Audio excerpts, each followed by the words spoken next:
and I'm one of the show hosts with me, Morgan Thomas, and Alan Adams. He's on here as well. He can hear you, and we're live right now on Facebook Live. We've been talking about Clemson football, Clemson basketball, and we wanted to bring you on to give you a little bit of some support to Chad Morris and what he's doing over there in Arkansas, because he was a former offensive coordinator for Clemson. So we're excited to see what he can do. Obviously, he's not playing us. Arkansas is not playing us this year, so we're not really too concerned about losing or having to fight against Arkansas as Arkansas fight the blog.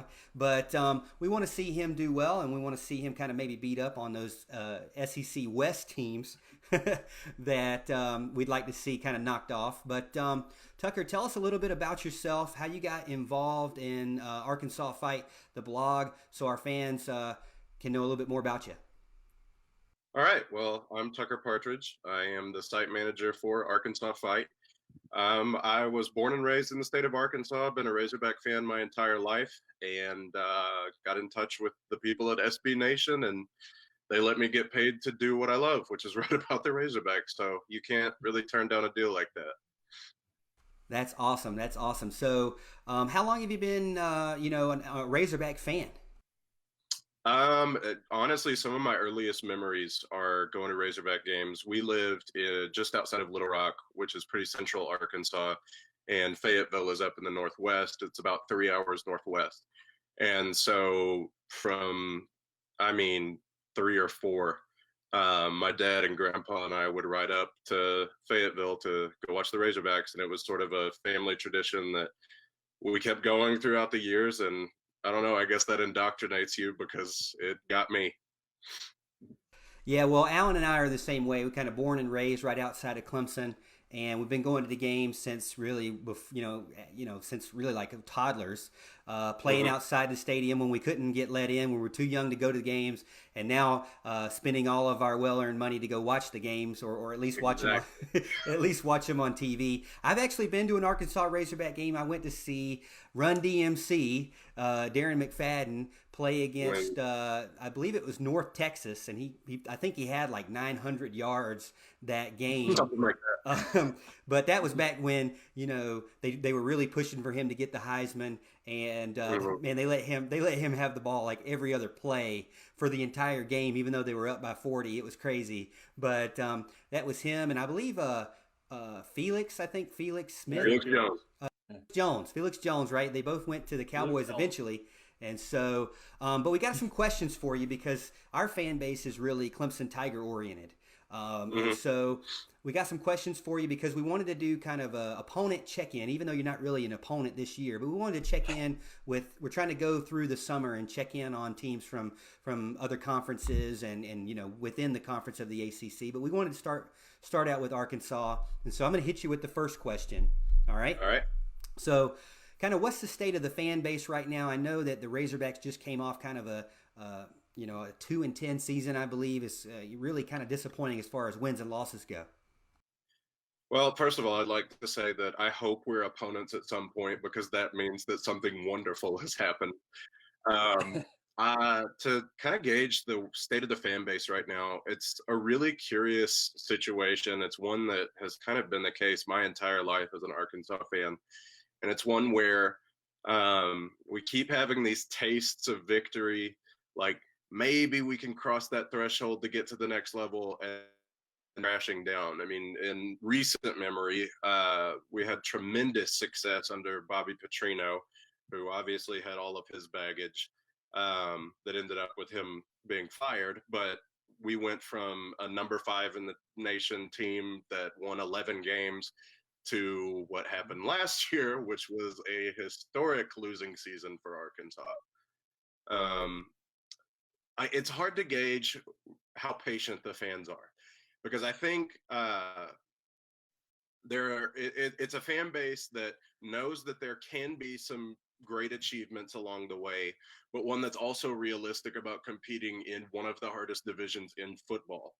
And so if you had asked me at the end of the regular season, after just a dismal campaign, there were, I would say it was probably split 70-30, maybe 60-40 of 60 being in favor of Morris staying, and then unfortunately a pretty loud minority that were already ready, thinking maybe we could have done more. I've been in the pro Chad Morris camp. I just don't think that you can rebuild a program like that quickly. And he truly was having to gut it from the bottom to the top, and it showed. But I think right now he's pretty secure. Like, I don't think that the athletic director will be under any pressure to fire him or anything, even this year or next year. But after the recruiting season we had, and after some kind of positive signs in spring training, I think he's definitely bought back more good faith. Well, that's good to hear. Alan, did you have the questions for him? You have anything for him? Yeah, I got the questions right here. I was going to ask, now that you mentioned spring practice, kind of give us some of your thoughts on spring ball and how things went, and maybe your thoughts on who's going to end up being the eventual starter between Nick Starkel and Ben Hicks. Well, that's an interesting situation, mainly because it's so hard to gauge in spring ball when you're just playing each other, where you sit. Um, it's always the case at every program that the defense ends up ahead of the offense, but just because the scheme's easier to get. But that was definitely the case in Arkansas this year, and the defense was ahead by far. I think they had a little running competition going where the defense and offense would get a belt based on who won that day. And I think the offense only managed to win it once or twice, which may mean that we have an amazing defense this year, or it may mean that we have a terrible offense this year. As far as the starting competition, obviously Ben Hicks was an early enrollee, and Nick Starkel was still at A&M graduating this spring. So we didn't really get to see those two kind of engage in a showdown. But so I would probably give the edge to Hicks because, number one, he's worked in Morris's system before at SMU, but also just because he's been here and gotten reps. And they've spoken about that a lot, about how him knowing the system has made a ton of a difference in the whole offense. So I think if I were to guess at the beginning of the season, Hicks will draw the first start. But who knows? Nick Starkel played really well when he played at A&M. So he may end up overtaking him. So you mentioned earlier about Chad Morris and kind of you felt like he had a couple of years. I don't believe that you can really gauge it off of kind of 1 year, or he really wasn't the most popular pick. Obviously, you had some Jimbo Fisher was out there too, but Chad was somebody who came in and completely changed the Clemson offense. It was a high tempo. We went from kind of that typical run, punt team to a team that was trying to get 100 snaps a game. And there were teams that we were playing like LSU. Les Miles came out and said after we beat him, he was like, "Hey, what do you expect from me? My defense just played 99 snaps." And so that was something it's kind of like the a different kind of feel that most of these, I believe, the SEC West teams are used to, and a different kind of feel that the ACC was used to, and it helped work in Clemson's favor, helped get a lot of those really talented skill players with the ball in their hands, and that kind of built around that. Okay, hey, if I'm a really good skill player, let me go to this team because I'm going to shine. And then you can start building around those things. But Alan and I just talked about earlier, it kind of starts with that quarterback. You got to find somebody, and you really don't want to have to deal with grad transfer. You want to start kind of building them up from the start. But so you believe that Chad Morris has got maybe 2 to 3 more years to kind of prove himself, because he really didn't have that good of a track record at SMU as far as wins and losses. He didn't, but if you look at SMU, it was very clear that his predecessor had stopped recruiting. And so I think that he truly was in a position, Morris was, where he literally, SMU might as well have had the death penalty the year before. I think it's interesting, though, you say that he maybe wasn't the most popular hire. There's this interesting little history. I don't know if you guys are familiar with or not, but Arkansas and Clemson actually have a lot of overlap in our history. We kind of swapped coaches in the 90s with Ken Hatfield and Danny Ford, and then Terry Don Phillips, Yale's famous athletic director, graduated from Arkansas and hired Dabo Sweeney. So you're welcome. It's every coach that we've had recently has come in and kind of gotten a signature win in the season where it looked like they were turning the page. And we came really close to that last year with Ole Miss. And I think that there'll be one of those games coming this year. I'll be shocked if there isn't. Just looking at the schedule off the top of my head, we should win our non-conference slate. Obviously, that didn't happen last year, but hopefully this year that kind of gets taken care of. And there are a couple of SEC games that jump off the page to me as possibilities. I think that at Ole Miss, actually, we have a pretty good chance with, simply because of how we performed last year, and we've only gotten better this year. And they lost Ta'amu and a lot of key offensive players. So that could be a win, and that's really early in the season. But then also Arkansas kind of has this history of putting up fights against teams that maybe well outclass them. For example, LSU. A lot of people point to that rivalry, the Battle of the Golden Boot, as one that is a one-sided rivalry. But actually, I feel like Arkansas gets up for that game every single year, regardless of how bad they are, how bad we are. It's more often LSU's way better. But there have been several games where we've ended up knocking them out. I mean, coming to mind is 2007 when they were number 1 in the country and we were unranked and knocked them off. So there could be a game like that. A&M, we've played incredibly close lately, and that has been heartbreaking to lose. They've come up with a new heartbreaking way every single year to lose. But I think that there will be one of those games. If you made me guess, it would probably be Ole Miss or Kentucky, one of like a group of teams that's lost a lot of talent.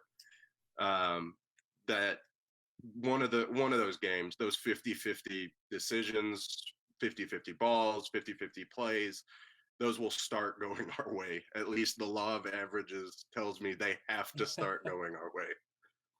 Yeah, well, those are some great points, because if you look at the wins projected by the SP Plus for ESPN, you know, it's kind of tough. I'm seeing 4.5, and the 4 being none of the teams that are in the SEC. And I wish that I could say that wasn't the case, but obviously 4 is more wins than last year. But exactly. you want to try to get a marquee win in the SEC. You want to try to sneak in one.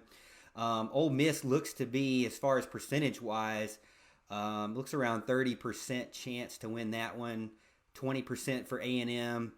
Got a 20% chance for Missouri. The problem with Ole Miss is it's away, it looks like. Missouri is at home, but then you got Kelly Bryant. You know, you got to play Kelly Bryant probably, if he's still, doing good there. But, Clemson was in that position where I believe that the Arkansas fan base is a lot like Clemson. The only difference with Clemson and Arkansas is that Arkansas covers the whole entire state. And I always thought it was so interesting just to be able to, you play half your games, and correct me if I'm wrong, when I was there, you played half your games in Little Rock, but then the other half in Fayetteville. So you had to kind of balance the two, but it was really because it wasn't like South Carolina where you have 2 big competing teams in one state. It's really Arkansas, and that's it. Yeah. So anymore, we only play 1 game a year at War Memorial in Little Rock. I think that just financially, that's been the direction, because Fayetteville seats 80,000 and War Memorial seats 50. So just numbers wise, you're going to get a lot more people up there. But also, there's kind of been this weird development of late, just in some of the struggles we've had lately, where people believe that War Memorial is cursed now. And so there's a big go back to Northwest Arkansas movement in the state. But overall, it is a really unique area in that there is no pro team, and there aren't any like premier D1 schools other than Arkansas. So you can go from corner to corner in the state and you'll find Arkansas fans. So it people almost bring their identity into how well Arkansas football is doing. I always joke, I think that Arkansas football makes me see myself as a worse person when we're losing.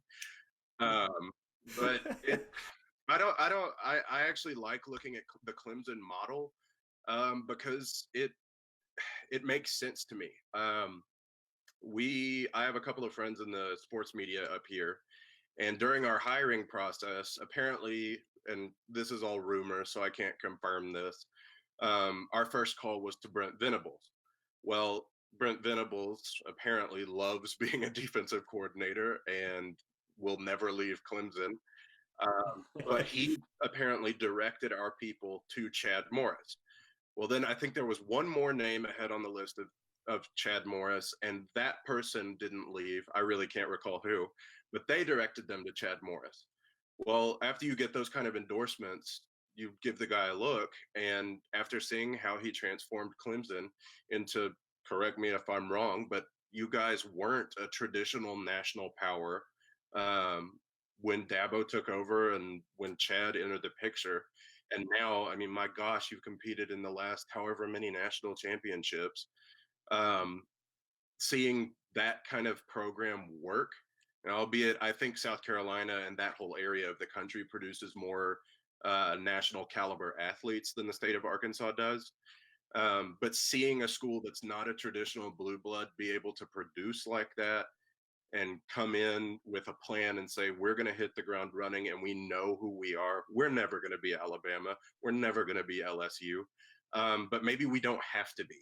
And I think that Chad Morris fits really well with that kind of philosophy. And I think he knows that that's what Arkansas is.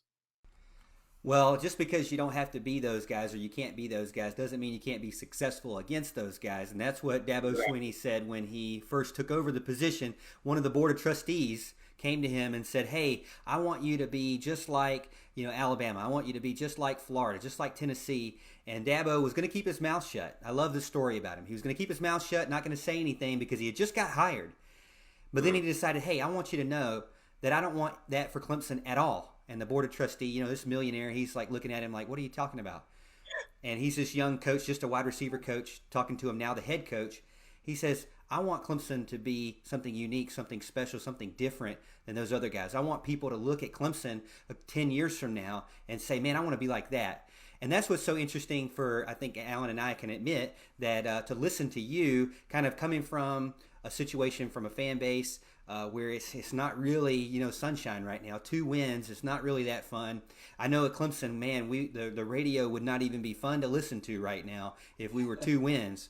But it's very, we're very grateful to be in the position that we're at and thankful that, and it wasn't overnight for sure. I mean, we had to endure a lot of games that we were supposed to win that we didn't win, and overcoming that, and then landing those recruits and just believing in what we were doing, having that vision and getting the right people on the bus. So hopefully Chad Morris can take those experiences that he had with Clemson. I know he was here. He was really instrumental in bringing Deshaun Watson to Clemson. That was really his big recruit. And so, like we said earlier, a quarterback can really change the game when it comes to your program. And so if Chad Morris can find that diamond in the rough again and bring him out that even their own home school didn't even recruit, like Deshaun, I think it'll be very exciting for Arkansas, and maybe, like you said, maybe they don't have to be in Alabama, but maybe they can still be successful. Tucker, thank you for joining the show and talking to us a little bit about the Arkansas Razorbacks and a little bit about our connections with Arkansas and Clemson. We hope to have you on again, and let our fans know. Hopefully, we'll have you on during the season, but let our fans know kind of how to get in touch with you or watch your material or your content from Arkansas Fight. Yeah, so we're on Twitter and Facebook right now for sure at Arkansas Fight. We're about to expand into Instagram, so you can find us there on social. I'm at Tucker Partridge on everything. But we're about to roll out some really interesting things. We've gotten in touch with some former players that have played in the pros or in that American Alliance or the Alliance of American Football, so that we can kind of get a bird's eye view of what happened there. So we're looking forward to putting stuff like that out. So if you're interested in that, we welcome you on board. That's Arkansas Fight. Thank you guys for having me on. Yeah, man, I hope you have a good rest of the night. Thanks again for joining us.